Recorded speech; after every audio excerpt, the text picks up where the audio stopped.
Welcome, and if you'd like to drop a land acknowledgement in the chat, I'm Scott Jackson. I'm coming to you from the unceded homelands of the Pokagon Band of the Potawatomi, the Peoria, and the Miami, here now known as South Bend, Indiana.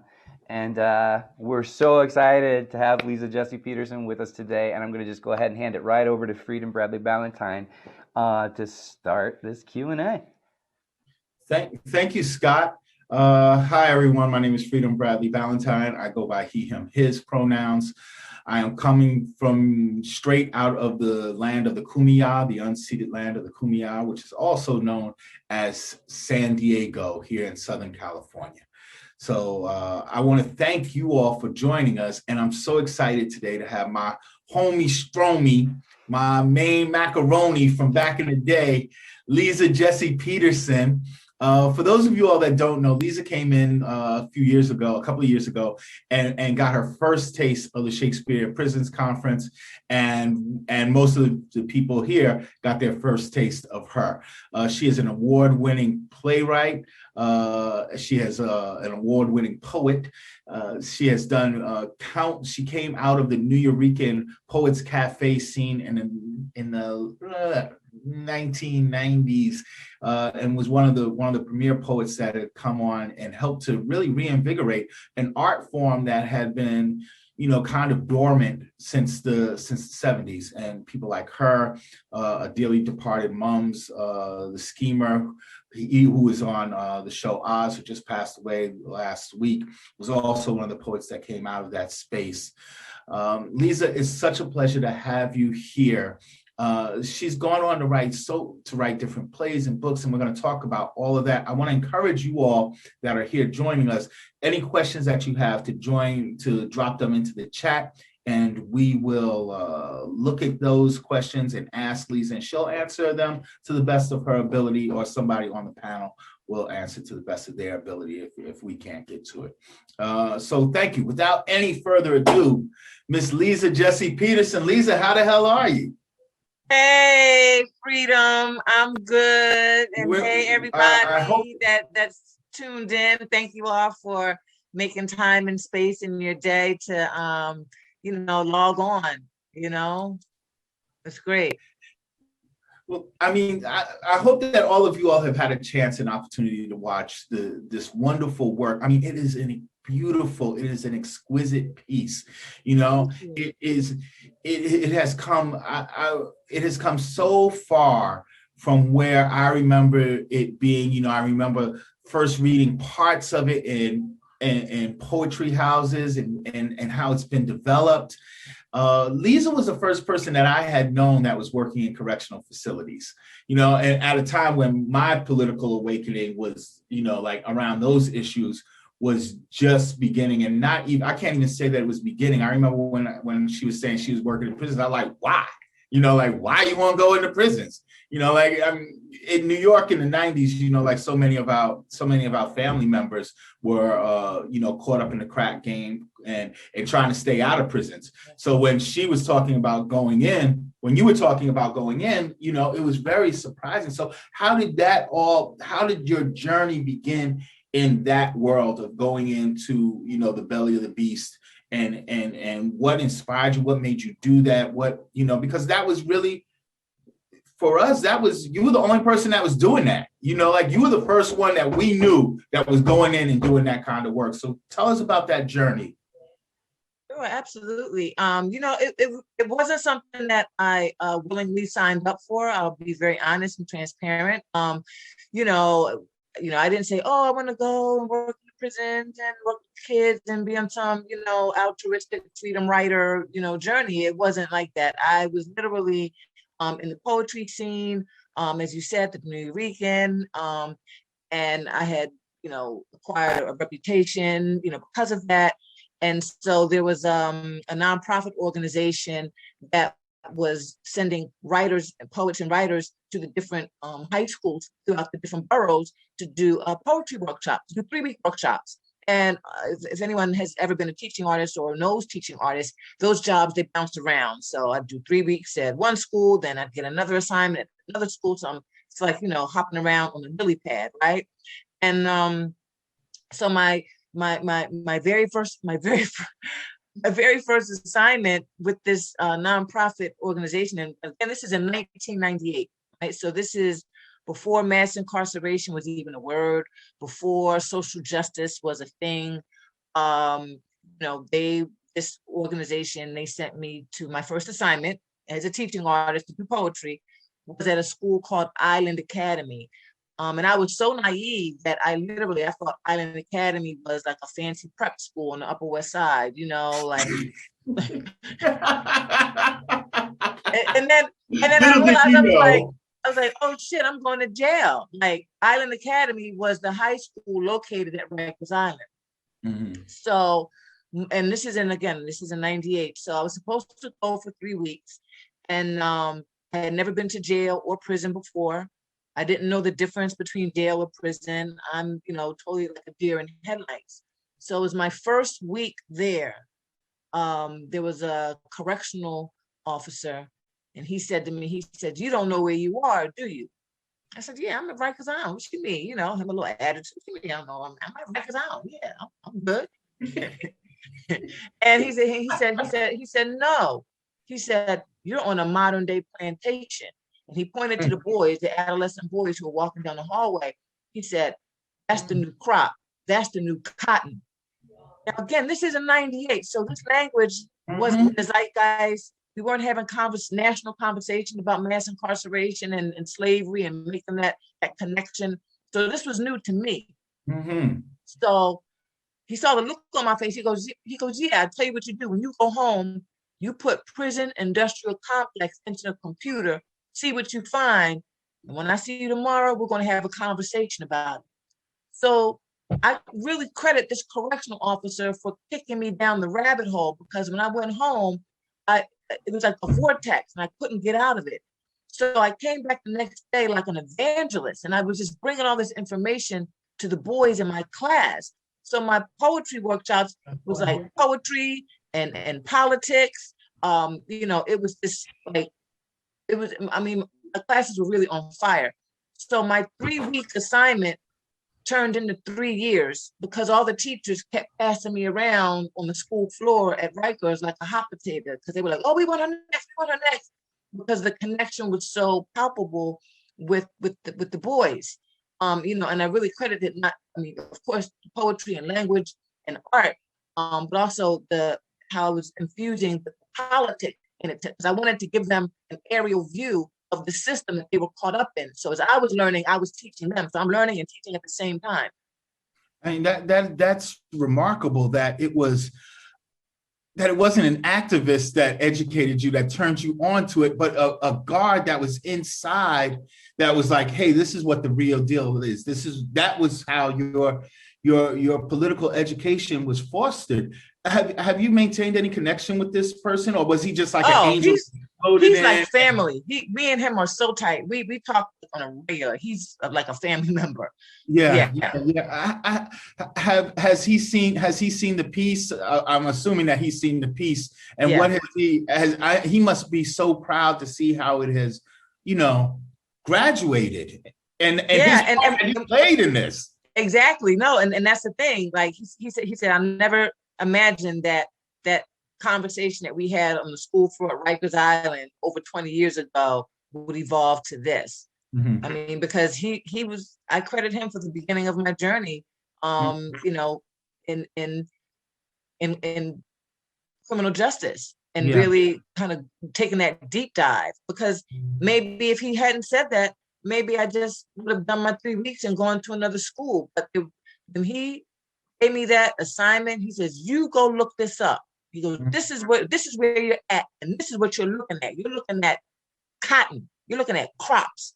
And I was like, oh my God, I never heard that language. I never heard that metaphor before used. Mm-hmm. And so it probably is the reason why the Peculiar Patriot came about, because it was all the research. Because once he kicked me down the rabbit hole, I couldn't get enough. It was like I was just gobbling it up. I have like a 3-ring binder about this thick, just full of information, and I was printing stuff out. So, I was in grad school. I was, my own, kind of self-made curriculum, learning about social justice. Mhm. And as I'm learning, I'm gobbling up all this information, it was germinating in me, but I didn't know what it was. So I wasn't at Rikers thinking, oh, this would be a great story. And I didn't, so I wasn't looking for a story. I wasn't looking for a play. I'm just in the trenches. I'm just teaching the boys as I'm learning. And then it was I had my boyfriend at the time. It was really interesting just how the universe kind of put me on this path. It was very organic. My boyfriend at the time was home on parole, and he violated parole.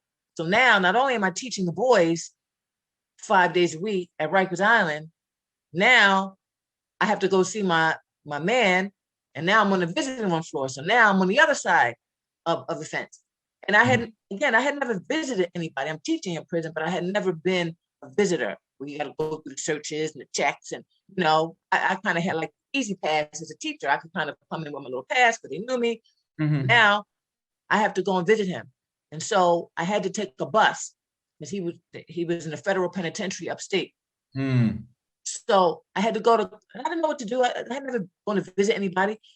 So this is my first prison visit, like as a civilian, right? Not as a employee.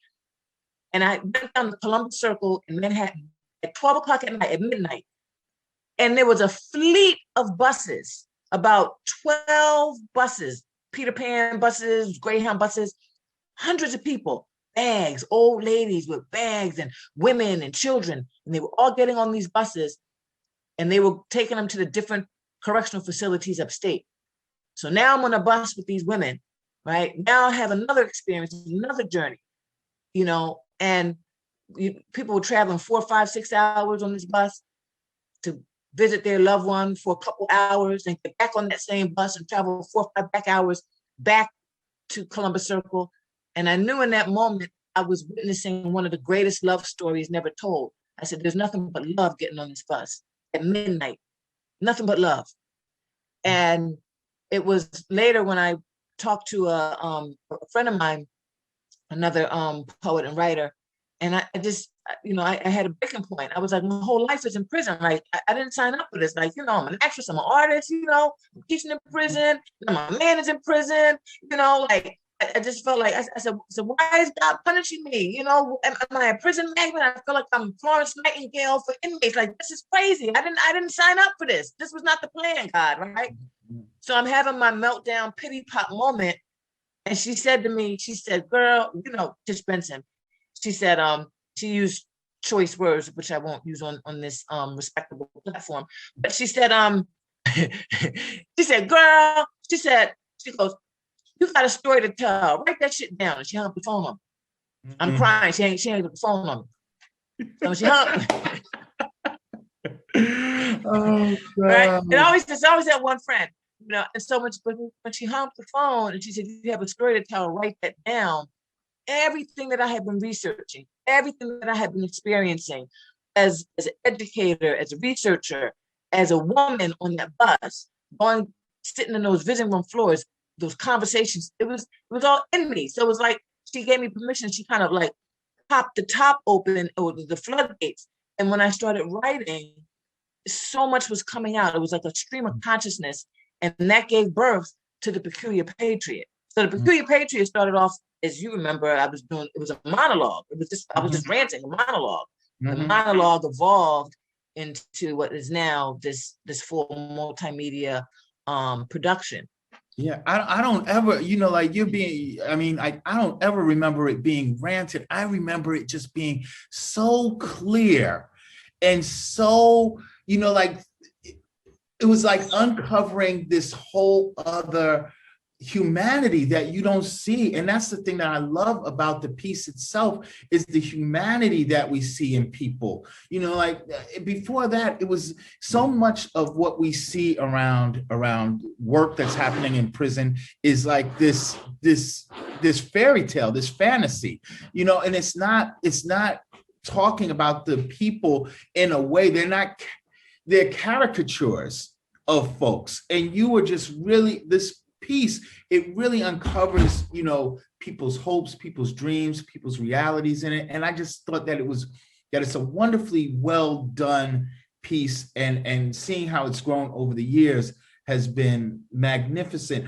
I wanted to know, I know that it's gone around to prisons, and how many places have you really been able to take? How many places have you taken it to?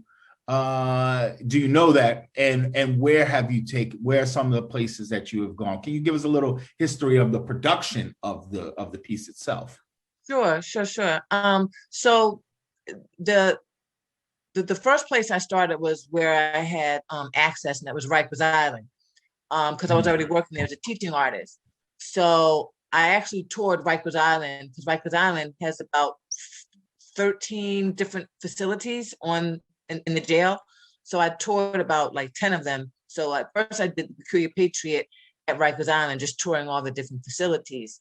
And I knew I had something special when I performed for the adolescent boys. It was about 300 boys in a chapel.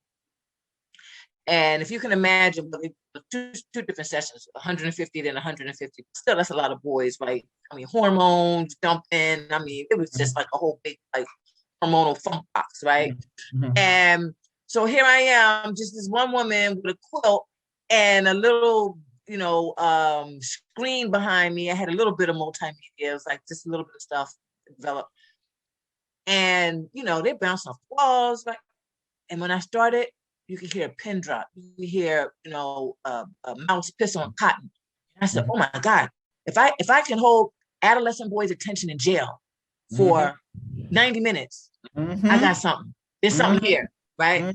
So that was my first clue. And then I took the play up to my first adult facility was at Eastern Correctional Facility, which was a maximum men's security upstate New York. Yeah. Because there was a woman, she passed away. She was a poet, Janine Palme Vega. She was fierce. I mean, this white woman was badass, right? So she lived up in Woodstock, and she was teaching classes at Eastern Correctional, and she had a writers group. There was a writers group she had started. So she would bring me up to visit as a poet.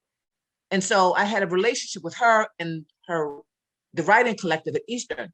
So I bought the pages, a script of Peculiar Patriot to the class. And I said, you know, because they're sharing work. I was like, fuck it, I'm gonna share. I shouldn't be cursing on this stuff. But I said, you know, I want to share my work too. So I bought Peculiar Patriot and I started sharing it with them. And I said, listen, guys, I said, if this is some bullshit, or if it feels exploitative, or if it doesn't feel, if it's, tell me, like, you know, I'm in class with you too. So I'm going to pull your coat. If I hear something, I'm going to give you notes on your work. Do the same for me. So I workshopped the Peculiar Patriot at Eastern Correctional Facility. Wow. Yeah. And they were the ones who gave me the stamp of approval and the validation. And they said, they gave me notes, right? And then finally, after like maybe about 3 or 4 different sessions, they were like, okay, you got to take this on the outside, because you have to let people know that we're still here. And so they gave me, like, they gave me a mission, they gave me a charge. And they said, no, do the work. And so I wound up touring in prisons, about like 35 prisons. And the reason why I toured prisons, and I just have to be really clear, again, this is like maybe early 2000s. So this is still before Michelle Alexander's book came out. So I'm sure she had it written, it was there, but it didn't break until it wasn't out, right? So I'm submitting my play first. I'm not thinking about doing a prison tour, right? I'm an actress, right? I'm an artist. I want to be, you know, at the Public Theater. I want to be at PS 122. I want to be, you know, at all these different, like, you know, theaters. So I'm sending my work out, Peculiar Patriot, and nobody would touch it. And I had some interesting feedback about how it was, you know, going to, you know, make patrons nervous and all this kind of this weird stuff. So the theater community, that, you know, they muted me. They didn't give me access at that time. You know, now it's a different story, but they muted me. You know, they unplugged my microphone. And so I said, you know what? As an artist, you know, I'm so passionate, and I said, I'm gonna lean into the love, and the love was in prison. So I said, F it, I'm gonna take this to prison, because that's where the love is. They'll see me. And it was an interesting relationship, because of a group of people that felt that were invisible, right? Society had rendered them invisible. The theater community had rendered me invisible.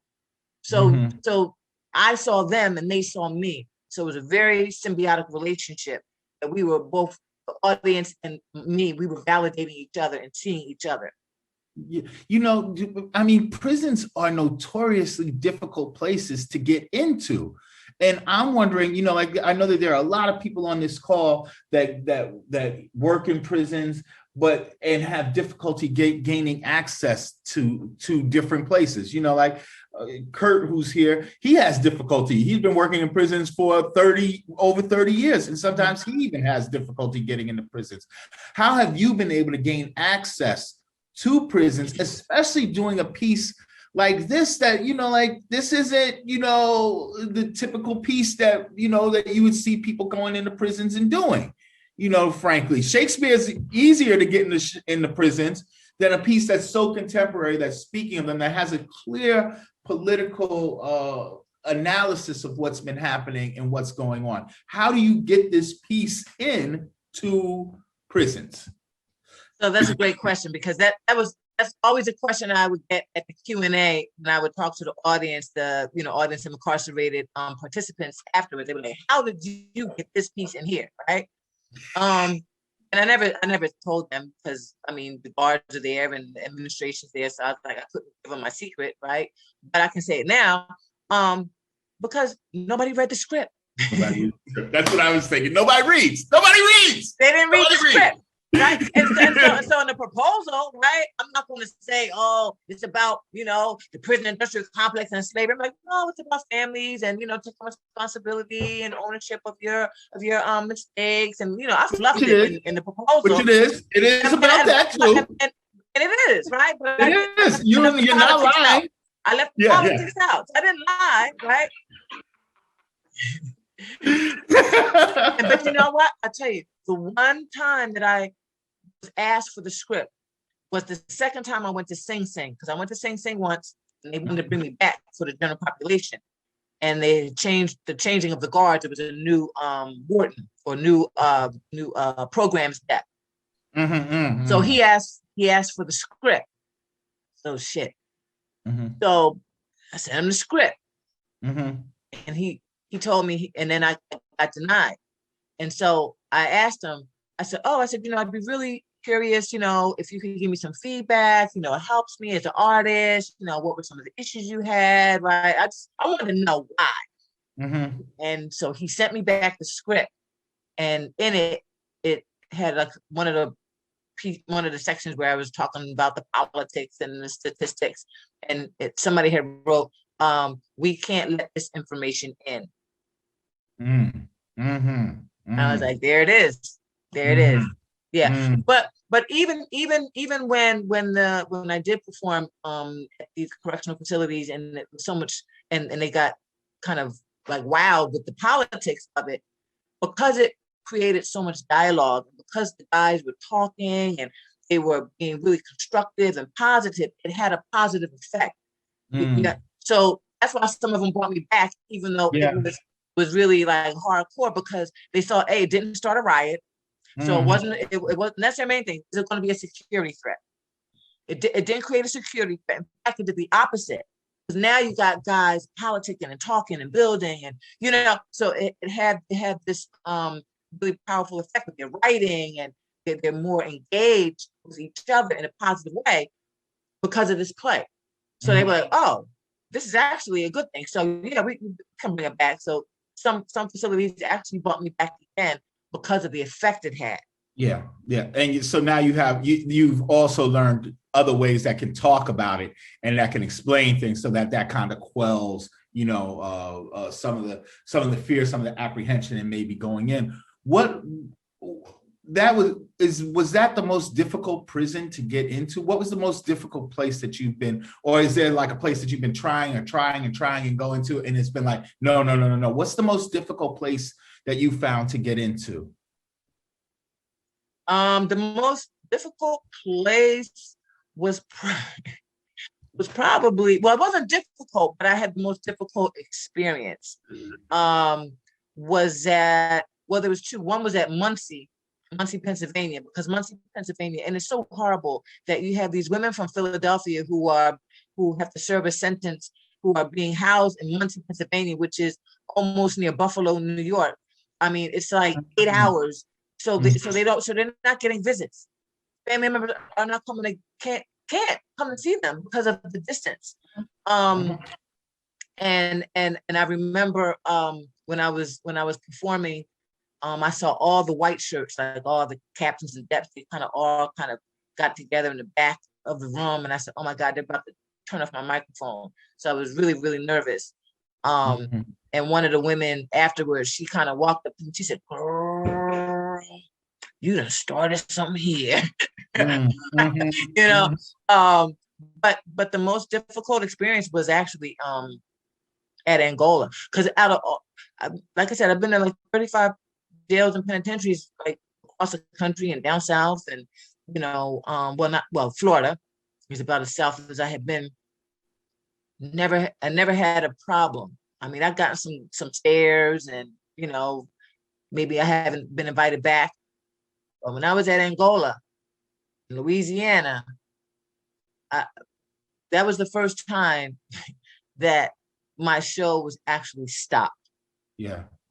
Talk to us a little bit. Tell us about the experience in Angola, because I know a lot of people want to hear about that, because it made a lot of news, as you talked about it, at least on the internets, people were speaking about it quite a bit. Can you talk to us about Angola? What was that? Let people know, because they may not have experienced that. Angola was super powerful because, I had actually made a dedication to one of the characters in my play, inspired by the infamous Angola 3. Albert Fox was two others. Albert Fox served like 45 years in solitary confinement at Angola Penitentiary. And Angola Penitentiary, which is Louisiana State Penitentiary, is located on an actual plantation. The plantation was called Angola, named after the slaves who were from Angola, Africa, and they still called Angola to this day. So the prison is on actual plantation ground, right, where slaves were there, and slaves are still there. So I was coming on holy ground, right, where my ancestors were in those fields, spilling blood, being tortured, and being treated less than human. And so there was a charge there. So I was able to get access because there was a man named Norris Henderson, formerly incarcerated man. He served, I think, 23 years, and then he was exonerated. And now he works in the community, and he also goes back and forth to Angola. So, I mean, he is like well respected by the administration and by the incarcerated brothers, because he was one of them. He's part of their fraternity, right? Mm-hmm. So he brought me in. So I'm coming in under his wing. So I didn't have to go through a lot of the rigmarole. And again, they didn't ask for the script. They didn't ask. I didn't lie. They didn't ask for the script. Mm-hmm. If they ever asked for the script, I would have sent it, but they didn't ask for it. Okay. Mm-hmm. So I didn't do anything sneaky, right? Mm-hmm. They didn't do their due diligence. Mm-hmm. And so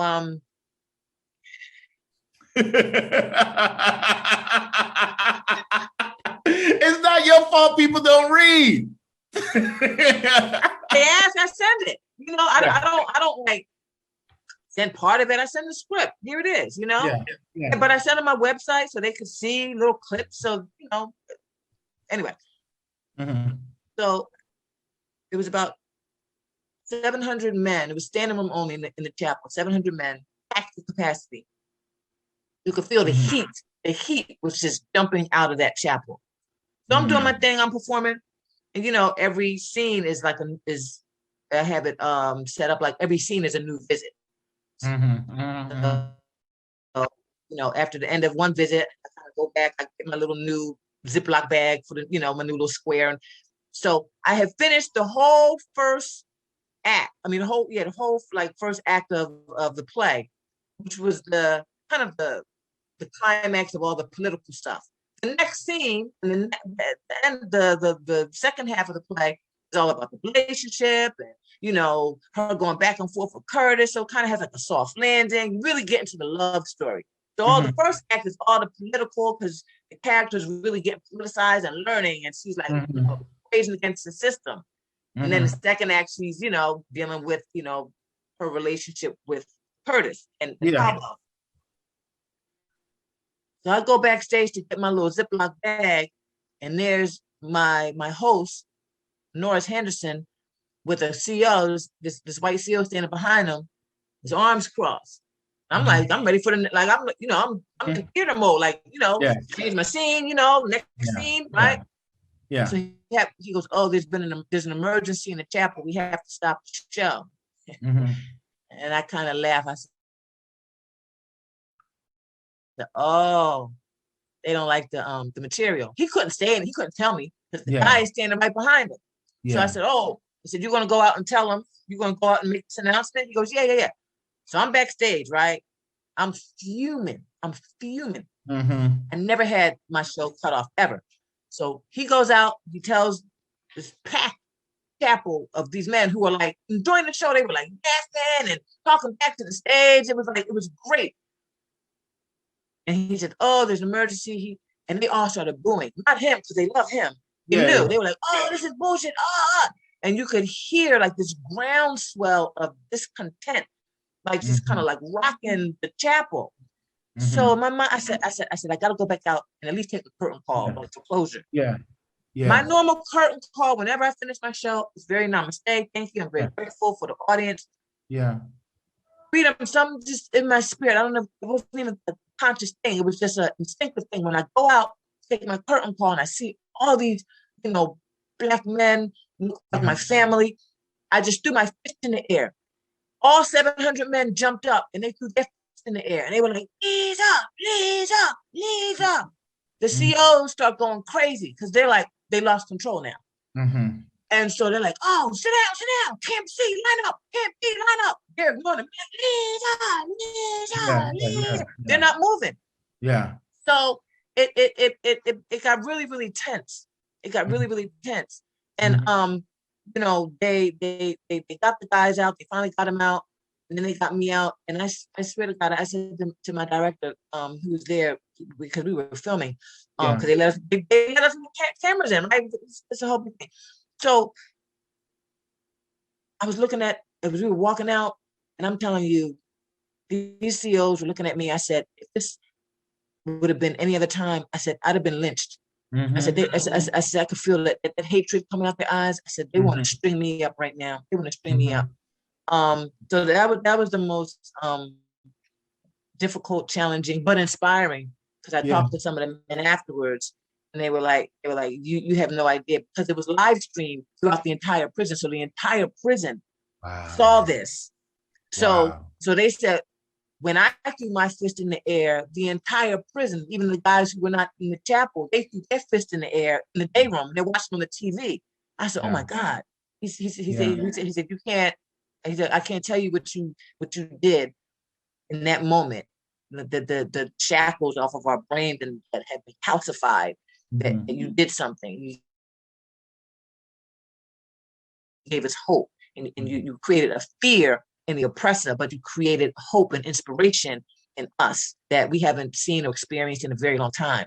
I mean, it still resonates with me because it just happened in January 2020.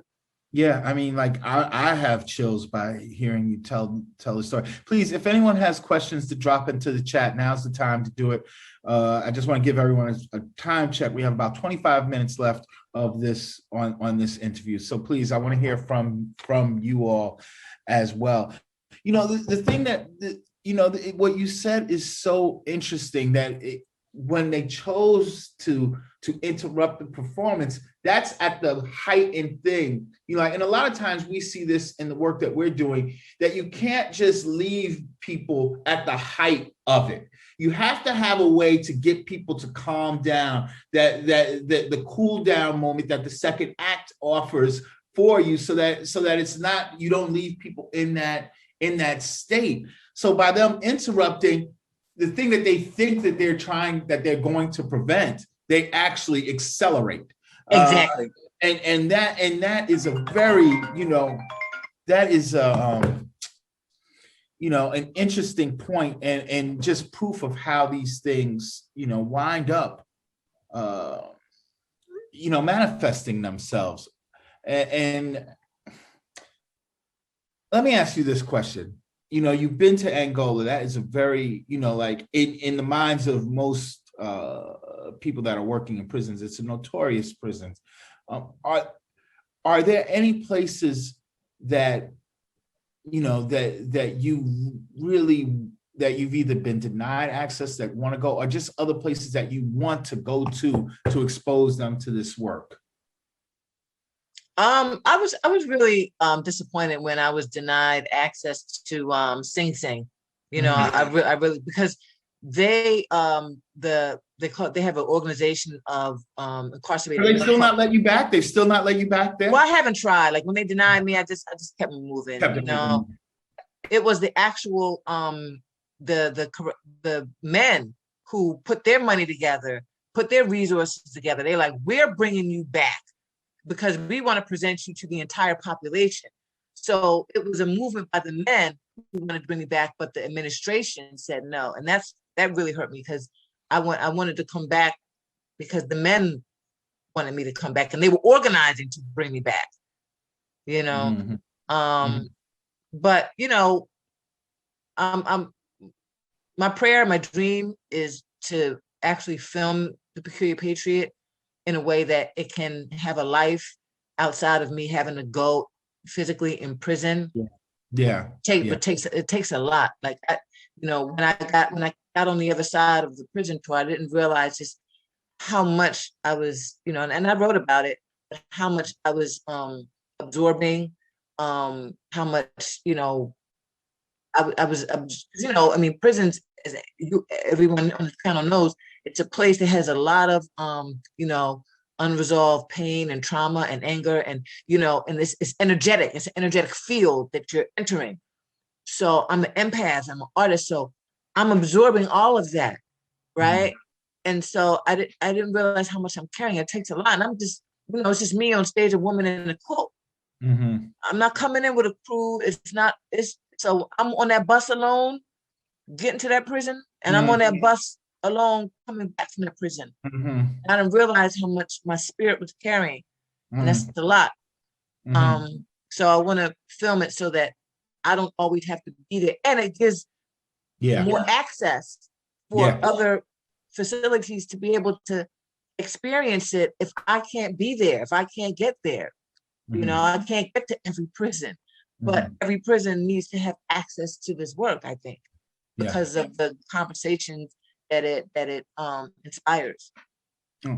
I have a question here from Tracia, and she says, addicted to the game from your show. This is powerful to hear. Talk more on this. Sure. So, this was something that I experienced personally as an educator, working with young boys and girls, because I work with girls too, who were caught up in a lifestyle of, the underground economy, selling drugs, selling sex, but primarily selling drugs, and the drug game, how that creates an economy for so many Black communities. So it creates economy, but it also creates chaos and destruction. And there's an addiction. You can get addicted to that rush. You get addicted to that lifestyle. The man I was dating, he was addicted to the game. He was in it for a long time. So it's an addiction, not just to the actual substance, but to the adrenaline, to the lifestyle. You can become so addicted. So you have to, it's like going to NA. You have to, that's why I talked about, having one of the characters talks about NA or AA for drug dealers. How do you stop that addiction to that lifestyle, to that street? You've got a Black book with all these names, and you got resources, so that. How do you stop that? Even if you're not doing the drug, but you're still engaged in that community, and and it takes a while. Like even the young people that I work with, when they came home from jail, I was like, if your man's in them was selling drugs and that's your boy, I said, you can't hang out with them. That's like a drug addict saying, oh, I'm gonna stop doing drugs, but I'm gonna just go, with my homegirl to the crack house. What? Or I'm an alcoholic, but I'm gonna go with my boy to the bar. No, because there's an addiction. So you have people, places, and things, even in, for drug dealers. they have to apply those same, principles, those 12 steps, even as drug dealers, as drug addicts. Liza, there's another question from Kate, and she talks about the giant quilt that emerges behind you at the end, and how such an emotional moment it was. She's curious about how you decided to use the quilting throughout the piece as a touch point, as opposed to any other medium. Yeah, I was really inspired by a counselor at Rose M. Singer, who which is the women's facility at Rikers Island, and this woman named Miss Peterson. Oddly enough, we had the same last name. She used to teach the adolescent girls at Rikers quilting. So she taught me how to quilt before. This is the early stages of Peculiar Patriot. She taught me how to quilt, and I was just so fascinated with the history of quilts, how quilts were used on the Underground Railroad. So it just, and I was like, wow, not only was a quilt used as a symbol of freedom and escaping to freedom, but it was also a way of remembering, because it was also at that time that the AIDS quilt, and how there was the quilt became a memorial for all the fallen people from the epidemic of AIDS. And I said, wow. I said, we've got, this whole prison industrial complex, we have fallen soldiers too. So I just used it as a way to memorialize, as a symbol of memorializing all of the people who have fallen, victim to mass incarceration, to the system that just eats people up and takes people's lives, figuratively and literally. Mm-hmm. There's another question here from Open Hearts and Open Minds, and they want, and I know that a few people want to know about this. Where's that public video of the Angola moment? Is it being edited down? What's going on with that? So interesting enough, there's a documentary that's actually in production. So it'll be a actual documentary short that's being worked on as we speak. Yeah. Awesome. I'm excited to see that. I want to talk about, when we were last together, you were reading from your book. Do you want to talk about the work that you've done on that book? How's that going? What's been some of the response to that? Let's talk about the book. So the book, interestingly enough, I was working at Rikers Island from 1998, until like 2016 in various capacities. But in the beginning, I was a teaching artist. I was going in, I was the cool poetry teacher. I'd wow the class for 45 minutes, and I'd go to another class and wow for 45 minutes. I'm like the cool auntie, right? And and then there was one year that I was asked to cover a teacher who had medical leave, and to teach full-time GED. So now I was like, sure. I'm like, I worked with this population before, of course, right? Easy breezy. Not. Being a teaching artist and being a full-time school teacher is the difference between ROTC and the Marines. And I salute any full-time school teacher. I genuflect to full-time school teachers. They're superheroes. They're literally superheroes. And so I was in the classroom, with these jokers all day. That's what I call it, all day, from 7:45 a.m. to 2:30 p.m. because they don't change classes in jail. They stay in the same class. So I'm with them all day. They're looking at me. So now I'm like mom that's getting on their nerves, and they're giving me hell. But which all adolescents do, right? You know, I mean, anybody that's kids that has adolescent kids know that adolescence is a temporary moment of insanity where they're narcissistic assholes for about 5 years, right? Thanks, Lisa. Thanks. That's why I got a little yeah. too You got it coming, baby. Oh my God. You know, but that's just the natural process, the developmental process of all adolescents. You know, across ages, genders, and races. You know, adolescents. So I was dealing with these kids at a really critical time in their development, but they were being criminalized for the normal adolescent development. Mm-hmm. And so, and then I was there as a school teacher. So I'm standing in the gap with these kids all day.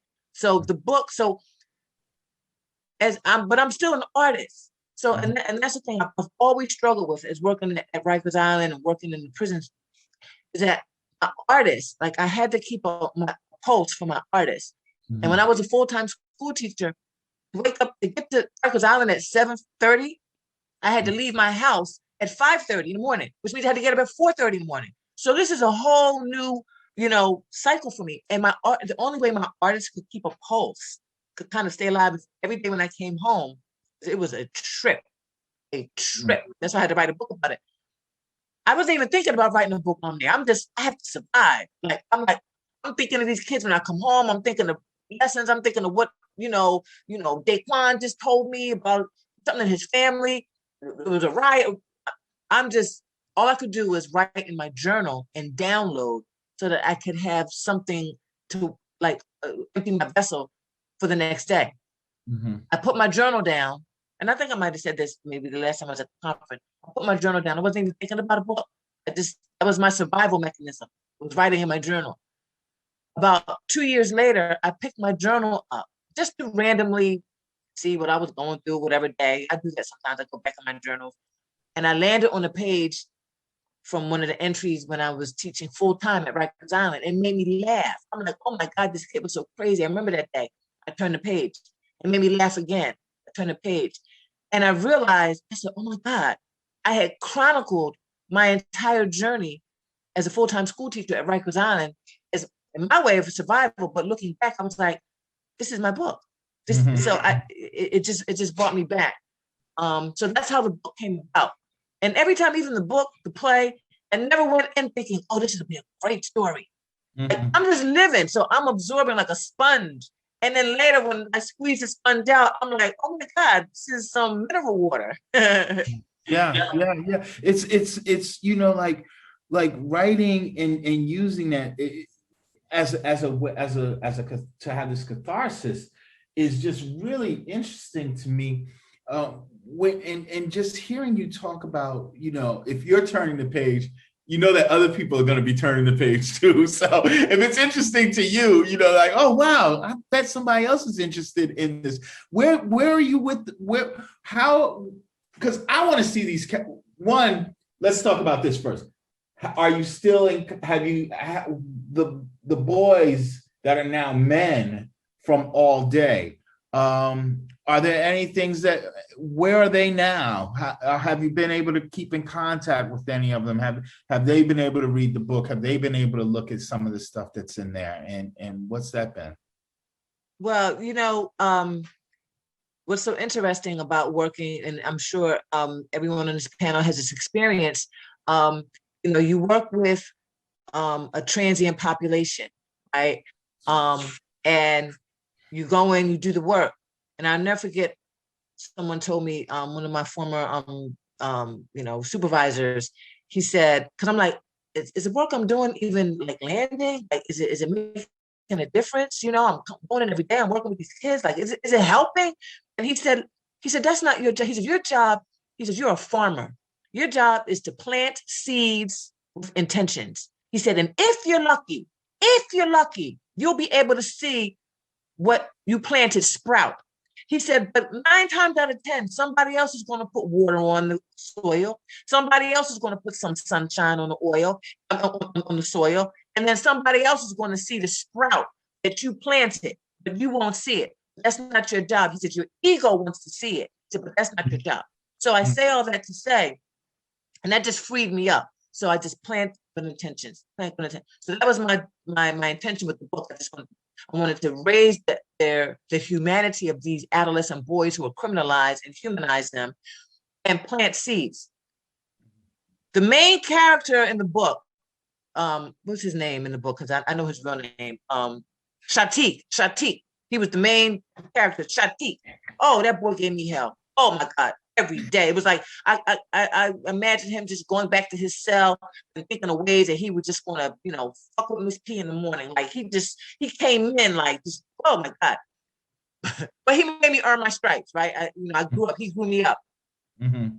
I found out about, when I finished the book, I ran into one of his buddies, and one of his buddies told me that he was still upstate, and that he was in.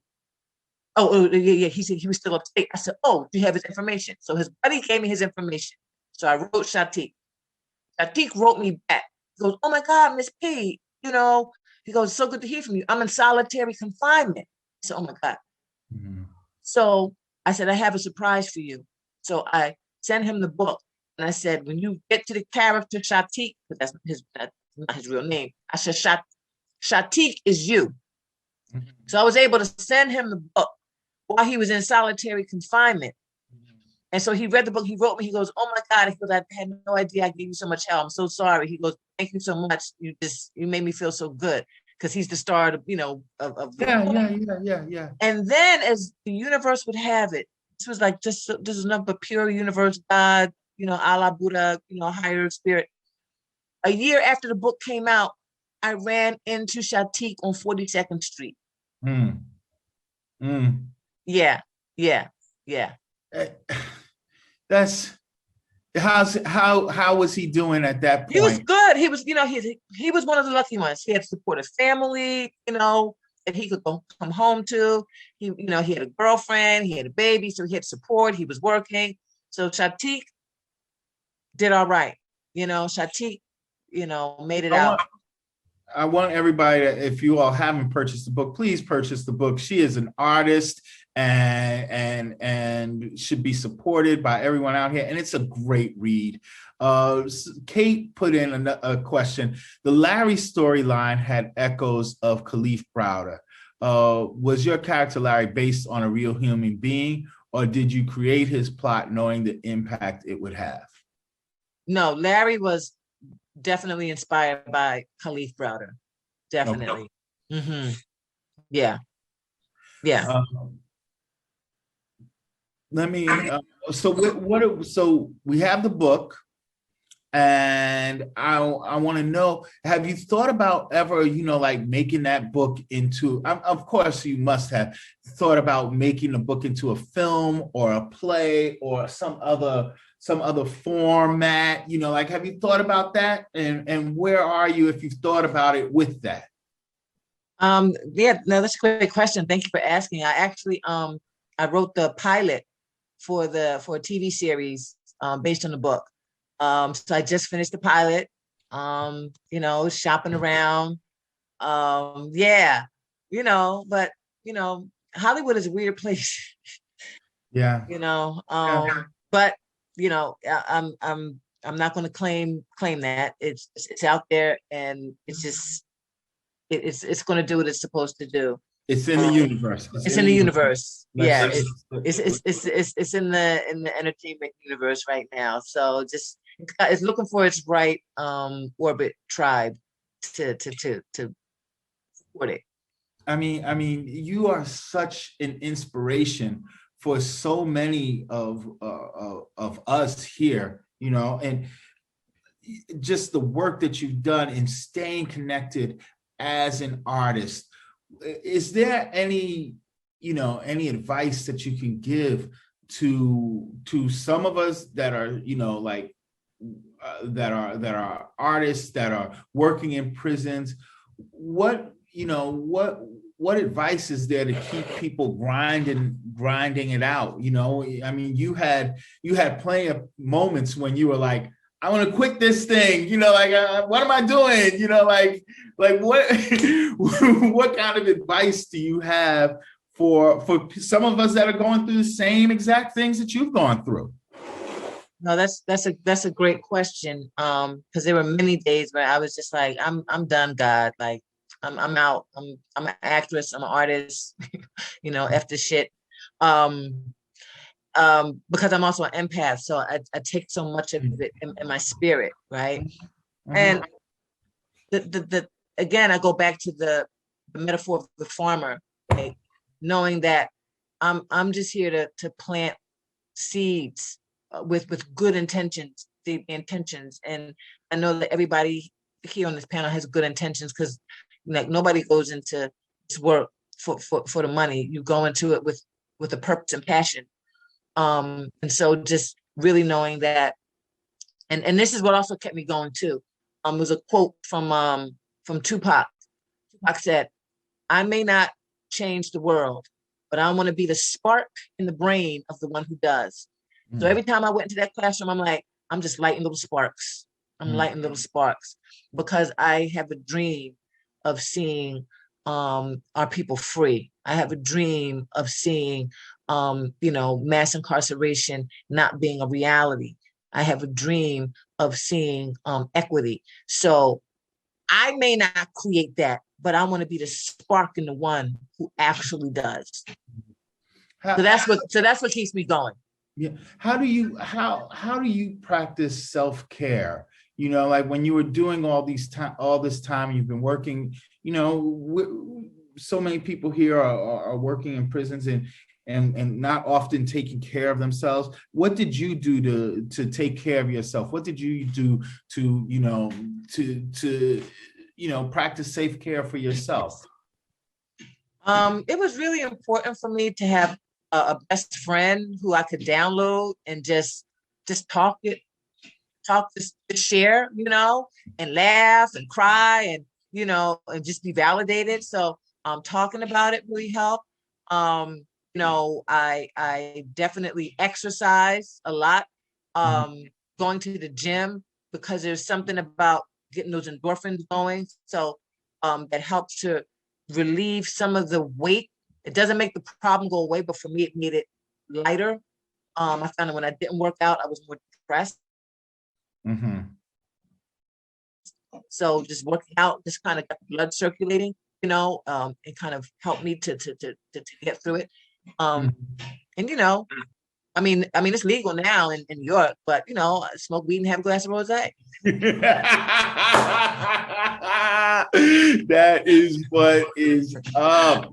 Look, is there anybody as an artist, is there any place that you want to work at, or any artist that you wanna work with, or like who are some of the people that you look out and that you gain inspiration from, maybe even, like who's doing some work that you're like, oh wow, they're doing really great work, like they're getting me going. You mean creatively? In terms of the prison work, or yeah, in terms of the prison work.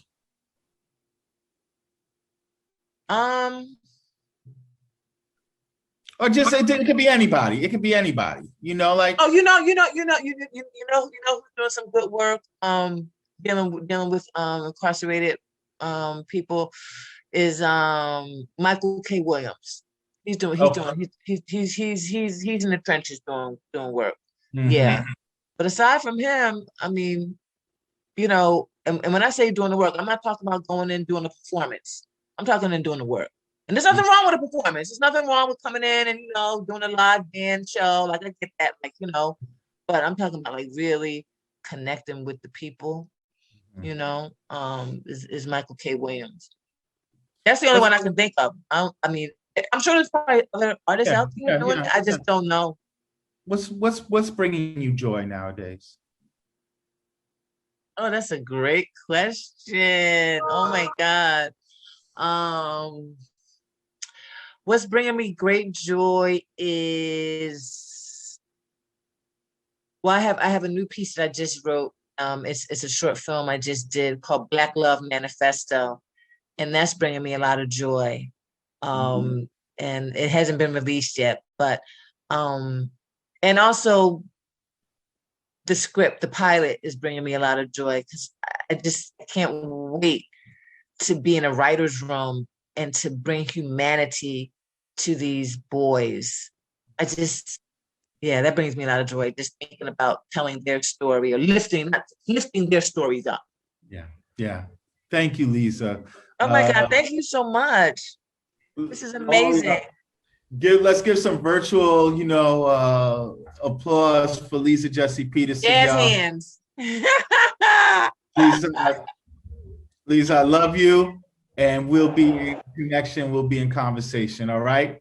Oh, this is so amazing, and thank you for this conversation. Thank you for this platform. Thank you for this conference, and thank every one of you all who are doing the work. Like, you're heroes. You're in the trenches. You're planting good seeds, and just know that seeds you're planting will sprout. You may not see it. So thank you for being great farmers. Thank you, Liza. All right, you all take care. Have a great day. Thank you, Shakespeare in Prisons Conference.